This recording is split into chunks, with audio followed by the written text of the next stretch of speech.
Hi, I'm Lewis, I'm a game director at nDreams, and today I'm going to be giving you a closer look at Phantom Covert Ops, our upcoming stealth action title coming exclusively to Oculus platforms.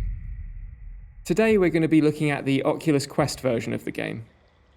So in Phantom, you play as an elite stealth operative and you're infiltrating a flooded military installation under the cover of darkness. So the first thing you'll notice is that the environment is completely flooded and the player finds themselves sitting in this military kayak. The kayak is really the core feature of our game, and it's just a really fun and immersive way of moving around and exploring an environment in VR.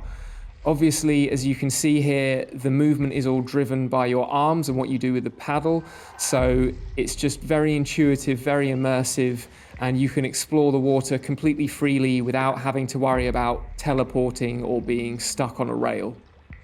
So we can see a patrol boat coming up ahead and we're going to need to find somewhere to hide. Reeds are a great hiding spot on the river, and being that this is a VR game, obviously you need to get yourself into a hiding position, but you also need to be really aware of your surroundings. Every movement that you make can be picked up by the guards, every sound that you make can be heard, so it's a really immersive stealth experience.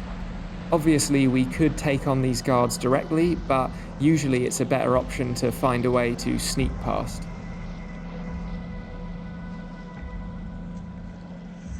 Okay, we're going to skip ahead through the mission a bit now.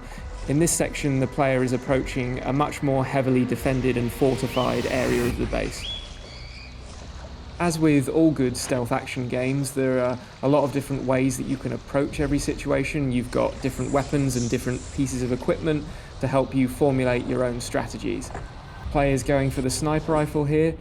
Obviously, we could use this to start taking out guards, but that might draw attention, so for now, we're just using it to scope the situation out. The front channel into the base there looks very well lit and heavily guarded, but it looks like there may be a sneakier way to get in here around the side. We've chosen our route now, but we're still going to have to figure out how we're going to get past these guards. We could take him on head on, but we could also look for opportunities in the environment to mislead or distract him. Over there is a fire extinguisher, and hopefully this will buy us just enough time to sneak inside the storm drain.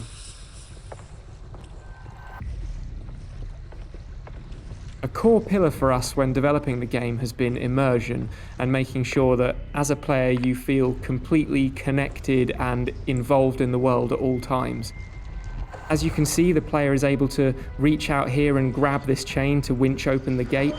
We've put a lot of work into making sure that all of the interactions feel really physical and responsive and that you really believe you are present in the world.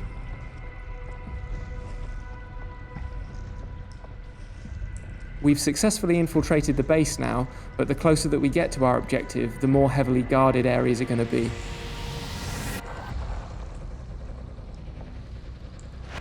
Lights create obstacles in the environment, but they're also a tool that you can exploit for yourself. So here we're going to shut down this generator, create some darkness and distract the enemies at the same time. So far this has been a non-lethal run, but we really want to encourage players to experiment and play the game in different ways. So at the end of every mission, you'll be rewarded based on your playstyle. There'll be rewards for playing a mission completely silently and never being seen, but also for accurately and quickly taking down all the enemies, or just creating mayhem with explosions.